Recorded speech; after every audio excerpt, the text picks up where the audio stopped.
Welcome to the Candidate Forum for the 9th Congressional District with the Honorable Congresswoman Jan Schakowsky and candidate Sargis Sangari. My name is Naveen Kanji, and I am the MC for today's event. I am a pediatric resident physician, and I grew up in the 9th District. Today's program is proudly being presented to you by the Ismaili Jamatkhana and Center. Through the guidance of His Highness the Aga Khan, the 49th hereditary Imam of the Shia Ismaili Muslims, the Ismaili Jamatkhanas in the United States are more than places of worship and spiritual search. They are places of friendship, dialogue, inclusivity, and reaching out to neighbors to facilitate an exchange of ideas. This is achieved through hosting cultural programs such as educational seminars and lectures, art exhibitions, music and dance, and as a forum for civic leaders and others. At the opening ceremony of the new headquarters of the Global Center for Pluralism on May 16, 2017, the Aga Khan explained, and I quote, "Pluralism does not mean the elimination of difference, but the embrace of difference. Genuine pluralism understands that diversity does not weaken a society, it strengthens it. In an ever-shrinking, ever more diverse world, a genuine sense of pluralism is the indispensable foundation for human peace and progress," end quote. These spaces hope to encourage community engagement and collaboration on the issues of concern, as well as broadening intellectual horizons and fostering an appreciation of pluralism. Today is no exception. Today's session will be moderated by Sean Lewis.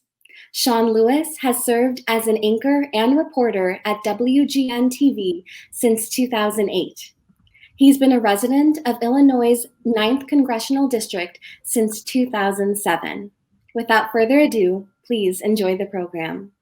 Naveen, thank you so much. First, we would like to welcome our candidates, Congresswoman Jan Schakowsky of the 9th District and Lieutenant Colonel retired Sargis Sangari of the 9th District. First, we will tell you a little bit about the candidates.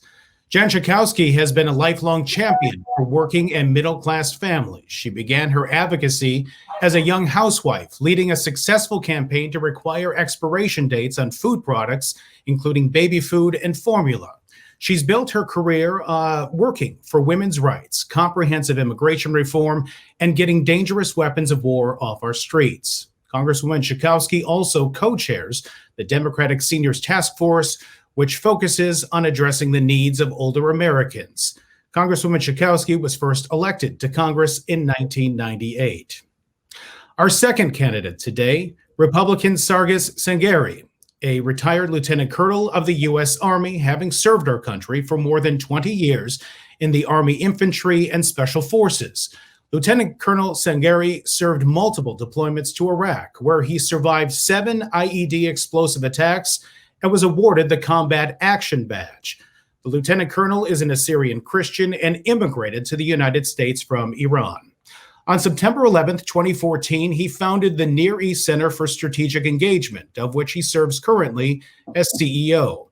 The center is an academic and operational policy studies, research institution, and think tank that provides political, military analyses and assessments of Middle Eastern affairs. Today's questions are being asked today and prepared in advance by the Ismaili Jamatkhana and Center Planning Committee. The rules for today's forum call for civility on both parts of the candidates. The hallmark, of course, of democracy is the willingness of our community to treat each other with courtesy and respect. It is in that spirit that we are here today, engaged in a vital part of our democratic process, civilized discussion of the important issues that confront our communities today. We will begin today with opening remarks. Each candidate will receive 2 minutes to speak. This will be followed by a question and answer session.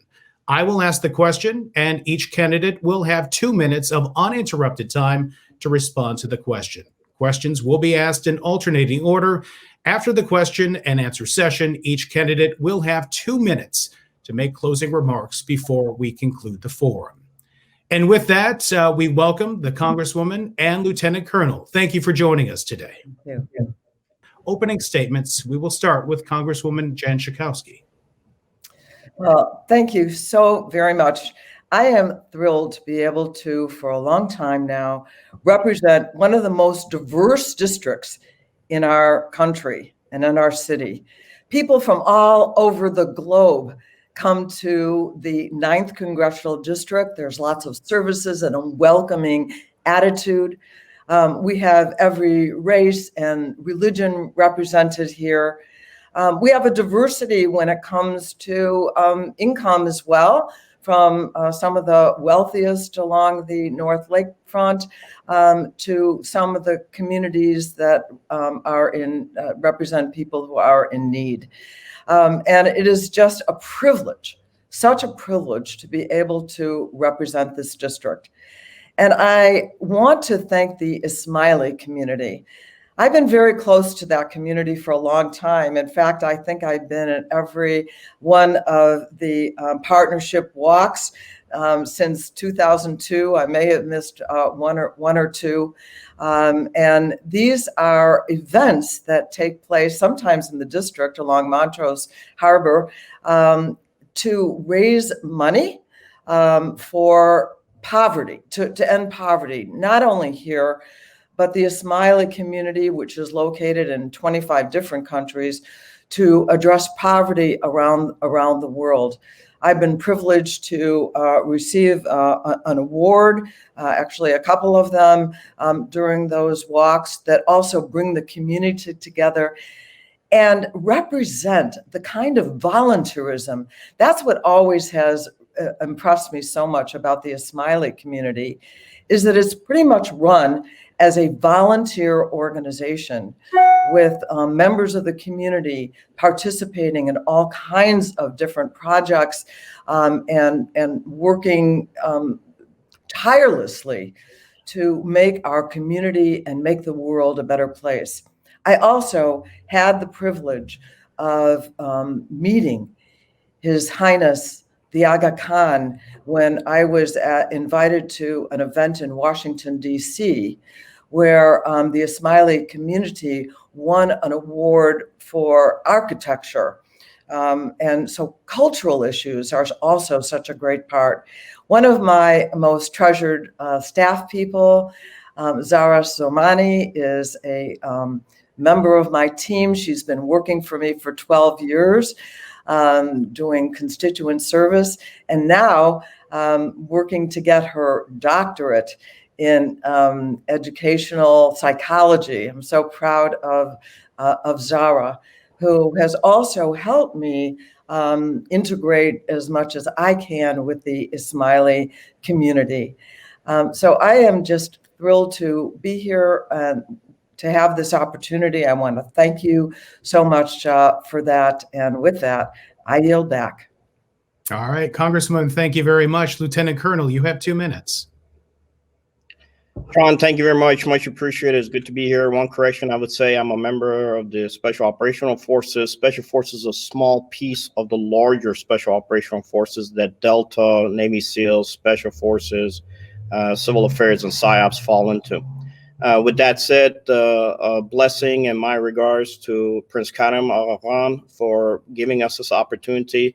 I wish him a future success. I wish him to be blessed as he continues to grow the Ismaili community.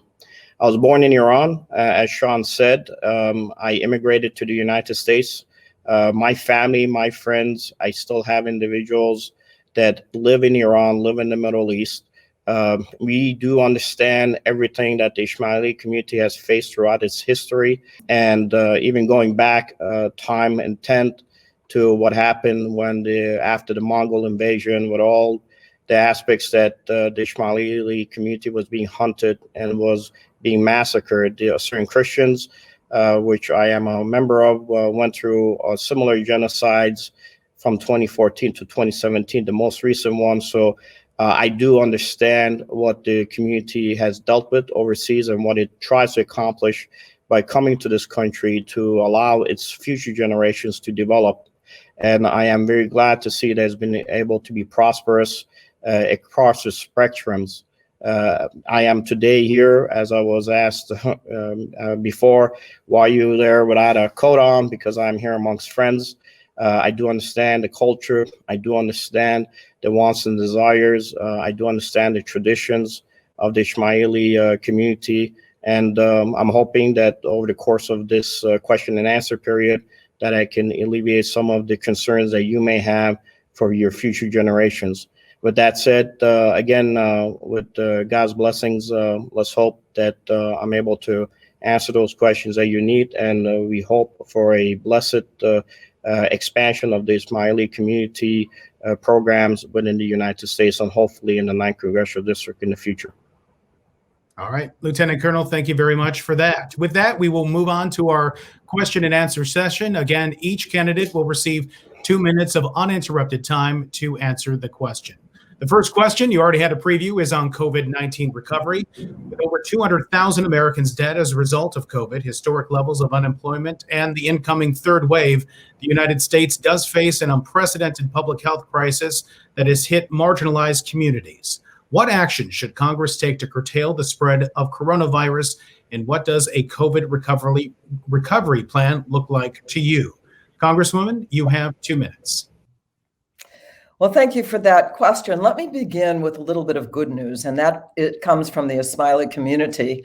I know that nationwide, the Ismaili community, with its mask program, has actually made 500,000, maybe it's even more than that by now, handmade masks that are then distributed to communities that really need to have them. Over 10,000 right here in the Chicago area. And so I'm proud of that. And in addition, has been focusing on the elderly and on telehealth programs that are so important in order to deal with the issues when people are staying at home or in institutions. So I thank you for that.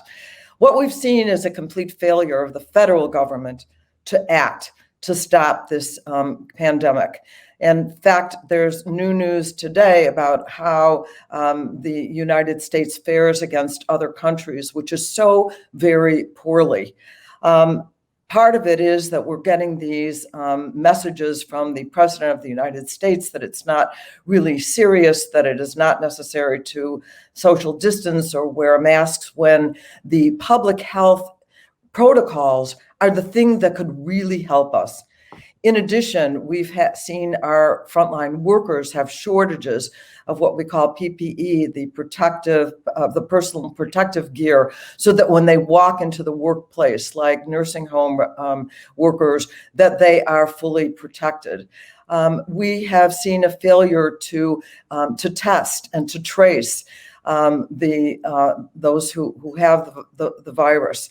And while all of us hope very soon there will be a vaccine that will improve it, in the meantime, what we need are these public health rules that we follow, because we are seeing right now a spike in states all over the country. We've even seen an increase in Illinois in the cases that we're seeing and the deaths. Imagine over 200, I think it's over 215,000 Americans who are dead, and millions more who have acquired the disease. And so we need to see some leadership. We need to pass a relief bill.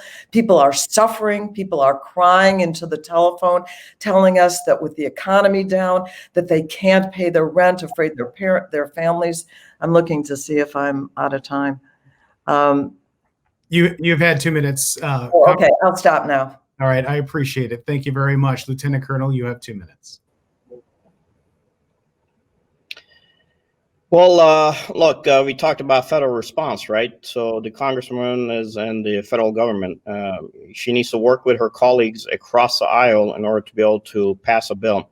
There's 535 members of Congress, 100 sit in the Senate, and the rest sit in the House of Representatives.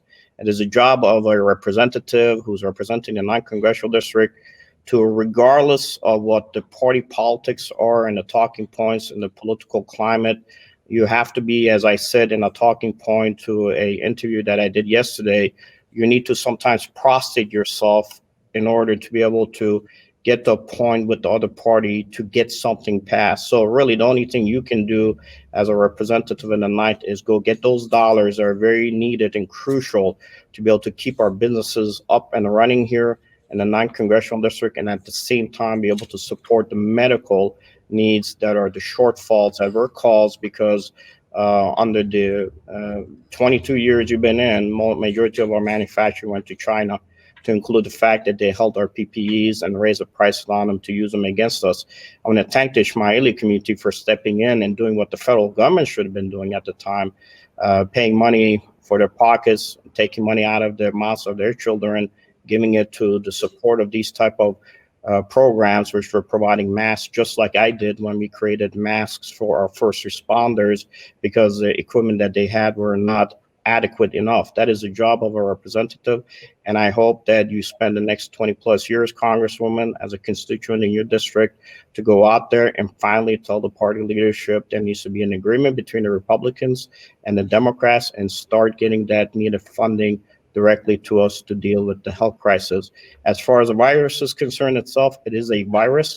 There's studies coming out that's saying that even masks in a closed study have not had the effects that they should, given the fact that most of our masks are probably coming from China, which are not capable of handling the issues of coronavirus. I have myself worked on getting masks here from Israel, which is a very strong ally for us, and those masks are now being used directly by the Israeli Defense Forces to ensure that their folks are secured. Those items are out there. I hope that the Congresswoman goes out there and spends the time and money to bring those equipment to our district. Much appreciated. All right, Lieutenant Colonel, thank you very much. On to question 2 now on financial and racial inequities. Currently, we are living through major challenges beyond the health crisis. We have seen economic hardships, which have created widening inequities between segments of people and racial injustice, resulting in civil disorder. How can we address these challenges? Lieutenant Colonel, you have 2 minutes. Racial inequality goes away once you have given opportunity, economic opportunity to everyone. And the economic opportunity cannot come from the government giving you money or being on a stipend form. Take a look at the Ismaili community and take a look at what they've been able to do. They've been attacked. They've been marginalized in the countries that they lived in. They came to the United States and were able to finally build themselves in the diaspora, just like my community has done. They have become members of the fabric of this nation. This nation is the only nation where it says that you can come here and you don't have to forget your traditions. You don't have to forget your language. You don't have to forget how your customs were, your religious preferences, and how you conducted yourself. And you could hold all those and still be a member of this fabric of the nation that is the United States. And I think all the ethnic communities that we have here, especially with the fact that I've had the Korean community come out and work with me for a coalition build, the Filipino community and the preachers who came out and recently endorsed me, the Indian community with U.S. Impact, which endorsed my candidacy, and all other communities, to include my community, which is the Syrian community, the Greek community. These are the ethnic fibers that actually keep this nation whole and progressive in the future.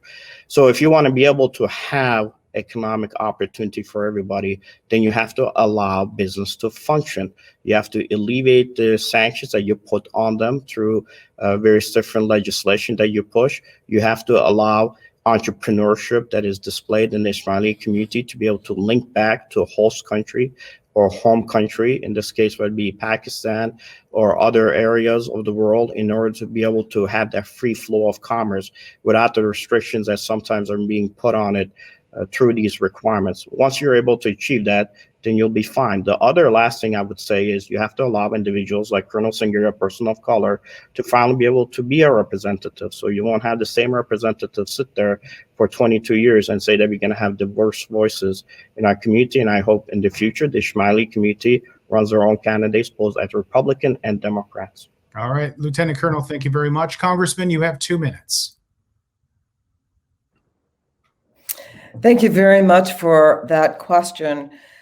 What the pandemic has really exposed in high relief is the fact that we have crippling economic inequality, healthcare inequality, housing inequality. And we are seeing right now that the frontline workers, for example, the essential workers, you know what? You don't see a CEO or a millionaire or billionaire in the bunch, the people who go to work every day and really, in many cases, risk their lives in order to take care of people, the people who work in nursing homes, who bag our groceries, who drive our bus, who ride the bus. Those are the people that we're counting on, and yet those are the people who are often the lowest income people. Right now we have seen 830,000 women who left the workplace in September. Why? Because there is no help for childcare in our country right now. Who is getting sickest? We know that people of color disproportionately are getting the coronavirus disease. And we also know that when it comes to racial justice and in the criminal justice system, who is at the bottom of the list, or really at the top of the list, that suffers? And yet we see in this country, this is not an accident. The Republicans and the president tout their tax cuts for the wealthiest Americans. And at the same time, we have not seen an increase in the minimum wage, at least at the federal level. It's still $7.25. You cannot live on that. It's more, but barely, in the state of Illinois to be able to make ends meet. We can end this kind of income inequality. We can allow for more unions to be able to organize. Union workers make more money. We can make sure that tax policy is fair, that we are helping low-income families. And we are the richest country in the world. We can and we must and we will do better. Thank you very much. I do appreciate it. Our next question is on the Illinois Fair Progressive Tax, as it's being called. There is a significant measure on this year's ballot in Illinois on a proposed amendment to change the state's income tax structure from a flat tax to a graduated tax with higher tax rates for those with higher incomes. Do you support this measure, and how do you justify your position? Congresswoman Schakowsky, you have 2 minutes.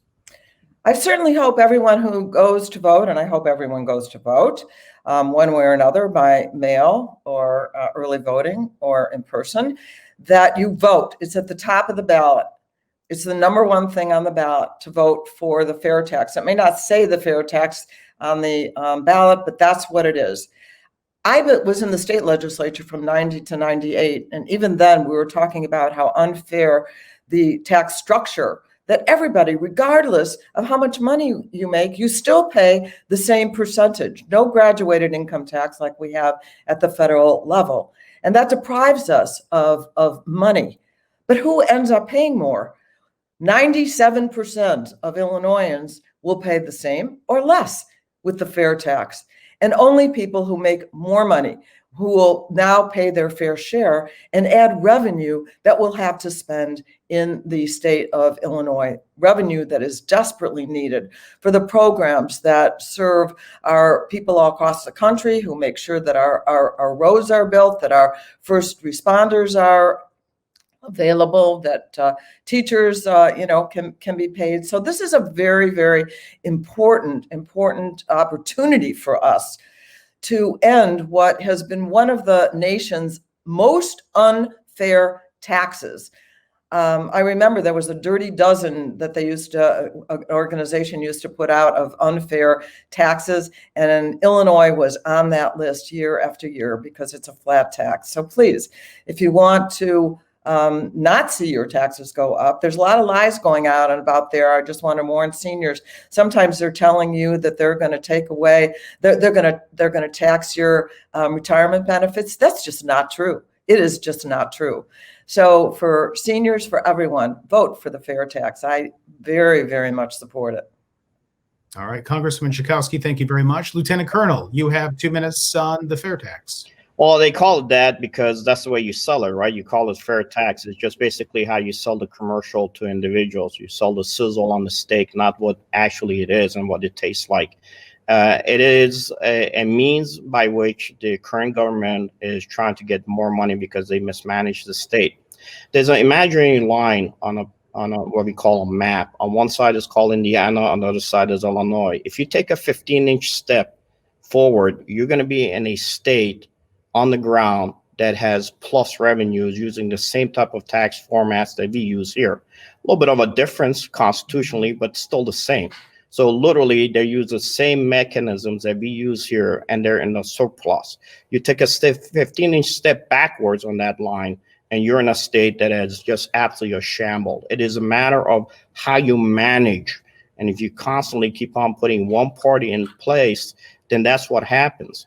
The 9th Congressional District has been under one-party rule for 75 years. And if Congresswoman Schakowsky wins again, it will be under that rule for one party for 3/4 of a century. And given the fact they're going to redistrict the current districts after 2020 census, it is very much possible for the next 100 years, if she wins again, that this district will be under the control of a Democratic Party. 100 years for one party to control a particular 9th Congressional District, and you wonder why we have problems when it comes to our tax issues. The reality is this: my mother's Part B went up. Her Social Security stayed down. Why? Because the individuals that are currently managing the district, because they're trying to give money to special requirements and interests to that little echo chamber that constantly churns out the votes for them to keep them in power, they have to raid your Social Security to take that money and give it to them.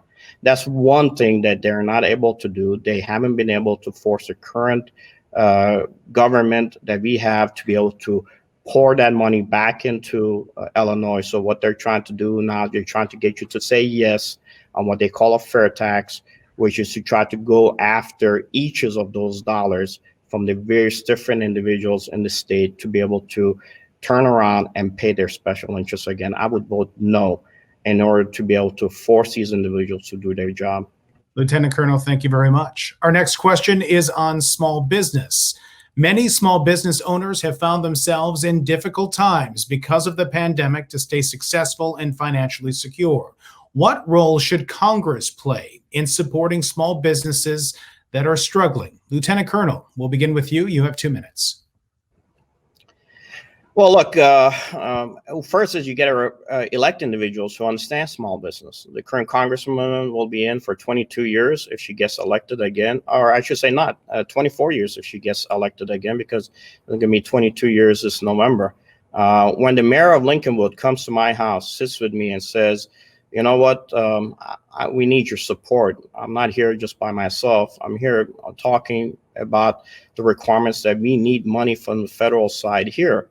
And in those 22 years, that money has not come down because your legislator, individual that's supposed to represent you, is not doing their job, then that's an issue. So first, you got to change the climate. You got to put people who understand small business.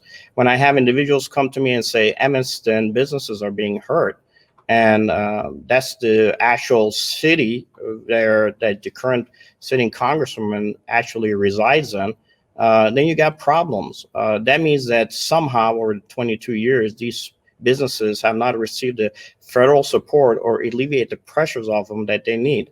I made the promise that if not on a quarterly basis, monthly basis, at least quarterly, I will sit with all these community leaders, these small businesses, to include Ismaili businesses, and say, what can I do to alleviate those pressures off of you from the federal side? And I will take all those to the federal government to Washington and try to alleviate those pressures to allow those small businesses to work, whether it be linking the Indian community with India in order to, as one of our allies, to be able to get those entrepreneurial businesses to work together, whether it be for us to work with South Korea to be able to get those small businesses up and running again. That is a job of what a representative should do. If you don't have the free flow of that money with these entrepreneur businesses, all you're going to do is tax them under current tax laws and are going to go ahead and try to put more restrictions on them, then you will never be able to recover when it comes to these small businesses. And if another pandemic hits and you're going to lock them down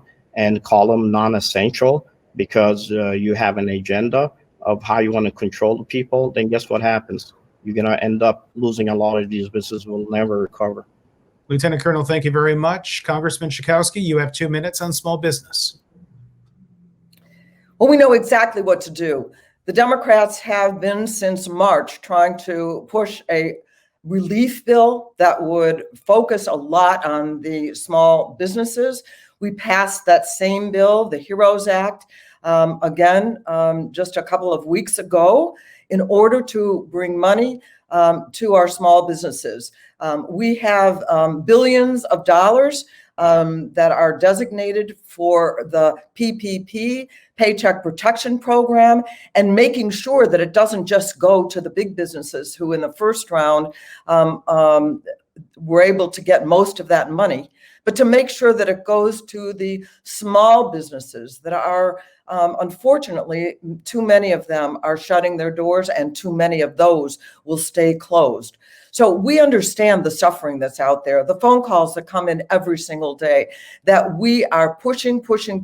Anybody who watches the news knows that our Speaker, Nancy Pelosi, to this minute is trying to negotiate a plan that is actually going to make sure that we have the help that small businesses need, and including restaurants, people who work in the airline industry, the workers, that they don't lose their jobs and their livelihood. I want to tell you, I get calls way too often from people who are weeping into the telephone, adults, men who say, I can't pay the rent and I'm afraid that my family's going to be out on the street, or women who say, I have to tell you the truth, I can't put food on the table. That is what's happening in the economy right now. And it is Mitch McConnell and the erratic President Obama, who one day says, no, we're not going to negotiate. The next day says, we're going to make it bigger and better. So we are endlessly, and we're not going to stop fighting to make sure that we can save the small businesses in this country. And the first thing we should do is we have to get this pandemic under control so that people can actually go out and shop, that they can go to restaurants and do it safely.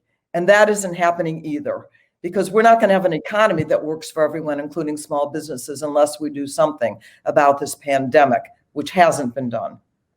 Thank you, Congresswoman. And I do want to make sure that if you want to make a clarification, you said President Obama? Oh, I did? Yeah. Oh, did I mean Trump or did I mean Biden? All right. I believe it. You meant it in the context of the current office holder. Okay. So, Trump. Sorry Thank you about very much. that. We I appreciate it. Correction. We'll move on to healthcare now. Many voters concerned about the cost of healthcare. Data shows that voters continue to rank the cost of healthcare as one of their top issues. Some are looking for more choices, while others find out-of-pocket costs to simply be too high. Meanwhile, small business owners are concerned about how healthcare reform will impact their bottom line. How do you plan to make health insurance more accessible and more affordable? Congresswoman Schakowsky, you begin with 2 minutes. Okay, there are a couple of issues. One is the cost of prescription drugs. We see big pharma exploiting people all the time, people who end up saying, I just can't even fill this prescription, or I'll just take half. We can do that by allowing negotiations with the pharmaceutical companies over these prices, just like the VA does right now. And that is a very important piece. The other is, this is the richest country in the world, and yet we don't have accessible, affordable healthcare for every single person. That's what our aim is, to make sure that healthcare is a right and not a privilege that goes mainly to the wealthy.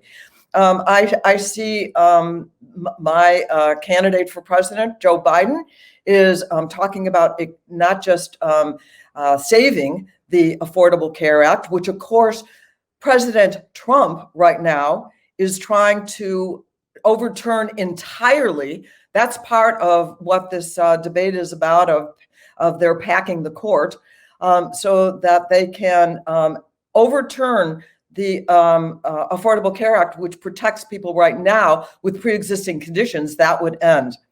But beyond that, he says we should have, yes, another choice, a public option, a public plan that people can choose in addition to the private plans that are out there, and making the healthcare plans much more affordable. We can do this. We can afford to do this. Actually, we can't afford not to do this for Americans. And so this is going to be at the top of the agenda when we have a new administration, and stop those people who have voted 60 times to repeal the act and are still at it right now. All right, Congresswoman, thank you very much. Lieutenant Colonel, you have 2 minutes. Actually, Congresswoman, is 70 times, so I'll even give you 10 more points on that. But here is at the heart of it. Sean asked about healthcare, and you talk about packing the courts. The reason we are where we are because you come from a socialist far left group of individuals that think that government needs to control everything, and that's what your agenda has been. Even the Daily Herald, if the Ismaili community wants to read about it, did not even do an endorsement of you. And if you take a look at the Tribune, they say that your policies are not even their policies. So there's a lot of individuals in your district, whether it be the U.S. Impact, the Indian community, that endorse me, saying that you do not represent them, whether it be the Daily Herald that says you do not represent their readers, whether it be the Tribune that says you do not represent their policies. These are what you call those steps in the snow that indicates who you are. It is that socialist ideology as a lot of where we are. I am in government healthcare. It's called a VA. I tried to get one skin tag removed, and a skin tag that was trying to remove that was growing into my eye took 7 months. 7 months to get a skin tag removed. This is what government healthcare is overall. Now, I am not a fan of ACA. I was never a fan of it, but the constituents in my district, the ones that are on the very low income, like it. So guess what I'm going to do? I'm going to defend it. The ones who are rich, have a lot of money, they could care less. They just throw cash at it. Whereas being squeezed is that middle class. Now, from what has been said, and the fact is that ACA is going to come up for a possible discussion on certain eaches of it on 10 November. But that doesn't mean that it's going to go away. Doesn't mean that it's going to collapse. My recommendation is, if you want to have something that works for everybody, the people who can't afford it, put them in what is a public healthcare system. Just like a VA is. The ones who can afford them, let them have a private healthcare system. You don't need to squish them all and put that in the hands of the current representative to be able to manage. It could be done where you have a mixture of the private public sector. Before ACA, people could walk into an emergency room and they would get healthcare provided to them. Even today, they would get that healthcare. So the healthcare has always been available. It's how we manage them has been an issue. And far left socialists want to manage your healthcare. That's why they talk about packing courts, as the current Congresswoman talked about. Lieutenant Colonel, thank you very much. Our next question revolves around Social Security. Do you believe Social Security and Medicare need to be reformed to close the deficit it is set to face? And do you support legislation that will expand the benefits of Social Security and Medicare? For 2 minutes now, we will go to the Lieutenant Colonel.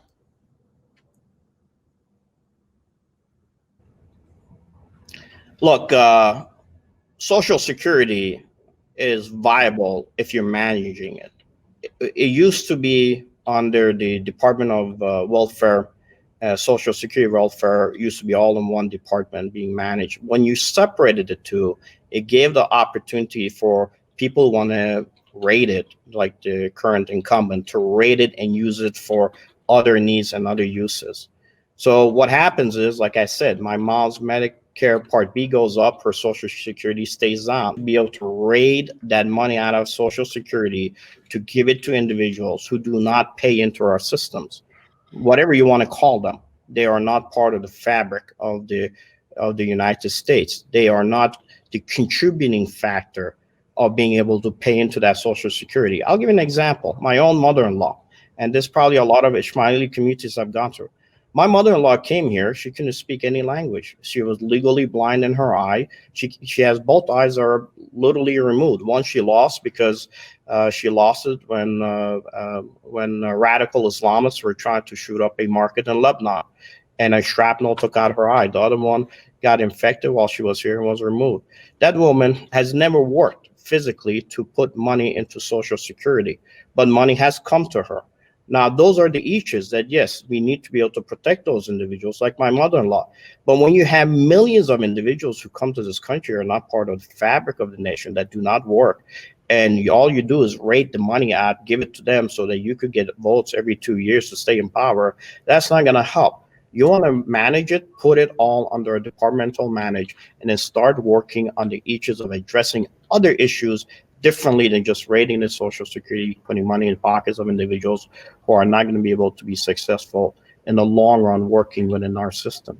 All right, Lieutenant Colonel, thank you very much. Congressman Jan Schakowsky, the future of Social Security. You have 2 minutes. I'm looking forward to that, but I have to correct one thing. You know that neither of us was endorsed by the Daily Herald, someone too far left and so for them, and too far right, which is my opponent. And the Tribune actually endorsed me, and you act as if they did not.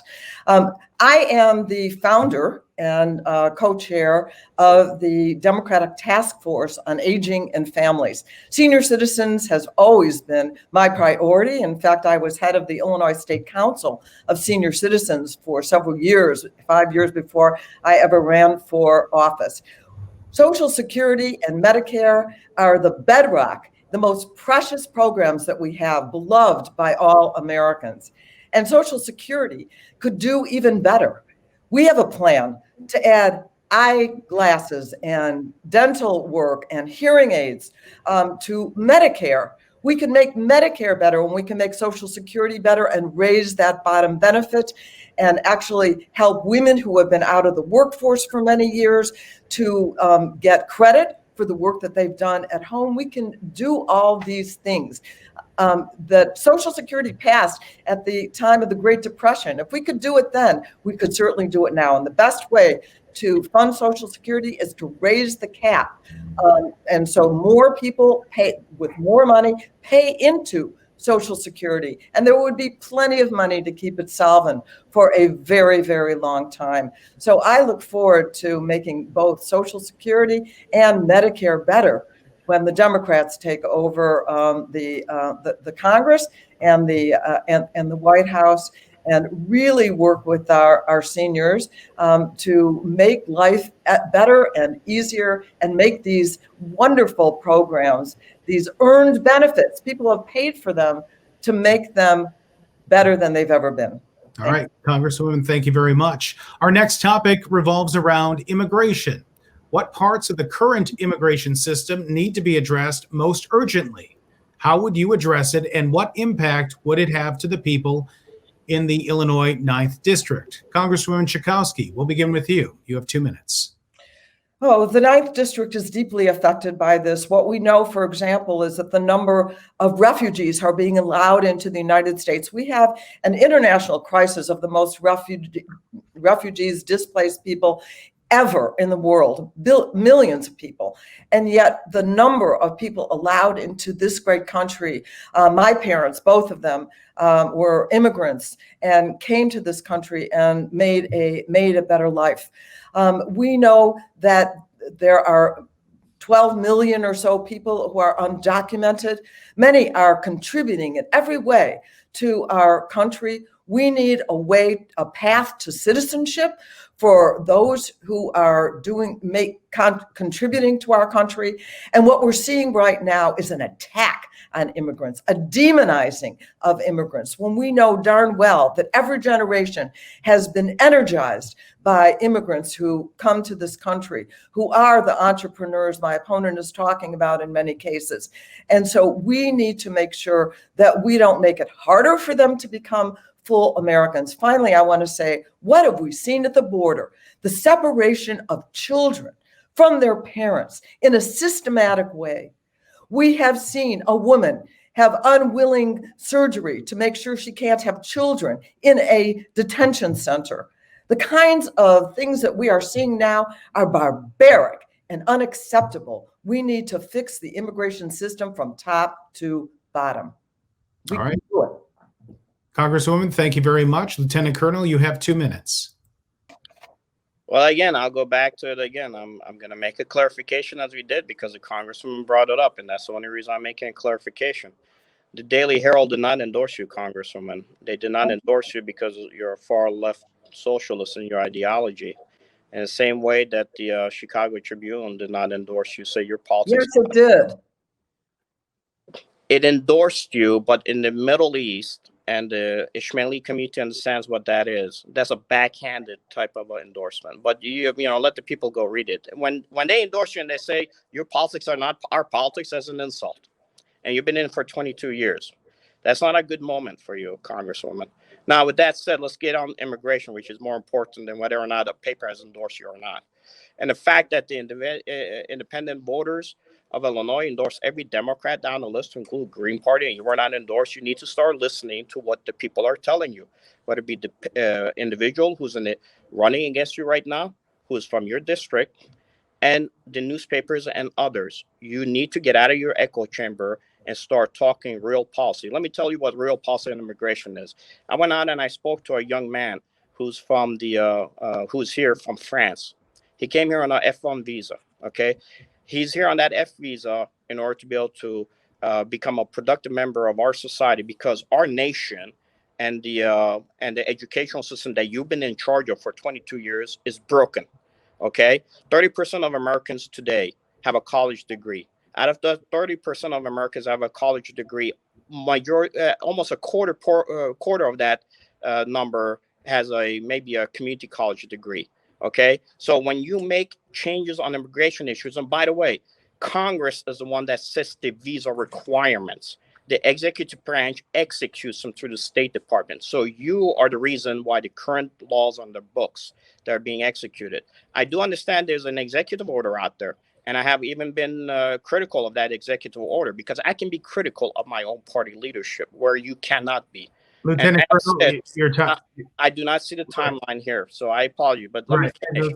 You want to fix that issue is very simple. You need to be able to allow capabilities in this country, rewriting our educational policies to be able to have that talent here. You cannot squash it and say we got to hire Americans when Americans do not have the capability of being able to fulfill those jobs, and then burden those individuals who are here to be part of our fabric.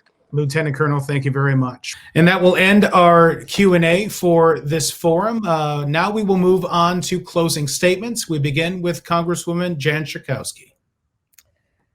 Well, I want to thank the Ismaili community for inviting us in to speak to you today. This is the most important election in the lives of any American. Nothing could be more important than voting right now. And I just want to encourage everyone to take that opportunity, whether you vote by mail, do it quickly, vote at an early voting site. I'm looking forward to that. And or go to the polls and do it carefully on Election Day on November 3rd. I believe that this is an inflection point for the United States of America. I don't think we can afford 4 more years of Donald Trump. Just our planet itself cannot afford it. We have to do something about climate change. We have to do something about criminal justice. We have to set right our healthcare system in this country. We have to make sure that people have jobs and that they can get equal pay for equal work if you're a woman. And all the discrimination against immigrants has to end. We have an opportunity to do this as voters. And so I just urge you all to take advantage of this most precious right that we have in our democracy. Because right at this moment, lives, livelihoods, and the life of our democracy is at stake. Don't pass up this chance for change. And thank you for inviting me. All right. Congresswoman, thank you very much. Now we will have a closing statement from Lieutenant Colonel Sargis Sangari. Lieutenant Colonel, you have 2 minutes. First of all, I want to thank Prince Schakowsky for giving us this opportunity with the members of the Ismaili community. It is your leadership that has given the Ismaili community an opportunity to be here today and be as prosperous as they can be in the United States and throughout all the Western nations. The Ismaili community is a unique community. It's a community that needs to be able to stand alone and be recognized alone and not lumped with every other organization and any other community that is out there. I was born, as I said, in Iran. I have lived and was educated amongst the Shia communities of Iran. I have served my nation in combat through all the operations that we have taken place, to include in Iraq and other Sunni states. I was a member of AFPAC Hands, which really looked at what the relationship between Afghanistan and Pakistan was. My foreign policy understanding of the region is impeccable. As far as domestic policy is concerned, I am a person who has family members that still live in the Middle East region. In Iran, I have friends, family members that have extended families in Lebanon, in Iraq, and in also Syria. I do understand the struggles that the communities go through. I have dealt with them on the field of combat. I do know that the Ismaili community is a diverse, unique community that should be seen as a diverse, unique community here in the United States as it becomes a part of the fabric of this nation. We have seen what socialist ideology has done to Afghanistan, northern neighbor of Pakistan, ever since the Soviets entered. That concept that led the destruction of the regions, both after the Arab awakening and what has done in Afghanistan, is now trying to filter its way here internally to American politics through far left socialist individuals. In this case, the incumbent I'm running against is seen as that individual from the newspapers to all other individuals and organizations here. I was endorsed by the Fraternal Order of Police because they understand I can bring domestic tranquility to the nation. And in that process, working with businesses, small businesses like the Ismaili community, we can have a prosperous future for our younger generations. May God bless you all and keep you, and you will have a place at the table when I am in Congress. Lieutenant Colonel, thank you very much for that. Ladies and gentlemen, that will conclude today's forum. I'm Sean Lewis. Thank you very much for joining us. And a big thank you, of course, to the Ismaili Jamatkhana and Center for hosting today's moderation debate between the 9th Congressional candidates in this year's election. We'll send it over to Naveen now for closing statements. Hi, Naveen. Hi, thank you so much, Sean. Thank you, Congresswoman Schakowsky and candidate Sangari, for a truly insightful discussion. And thank you, of course, like I said, to moderator Sean for facilitating this session. Having the opportunity to discuss your timely perspectives on these issues has been extremely valuable. On behalf of the Ismaili Jamatkhana and Center, we also want to thank each and every one of our participants that joined virtually from across the United States and abroad. We hope that you found the program to be as valuable as we did. To get more information about the Ismaili Jamatkhana and Center, please go to the.ismaili in your web browser, and for more information on upcoming programming, please go to facebook.com/theismailiusa. We look forward to sharing future programming with you. Thank you and good evening.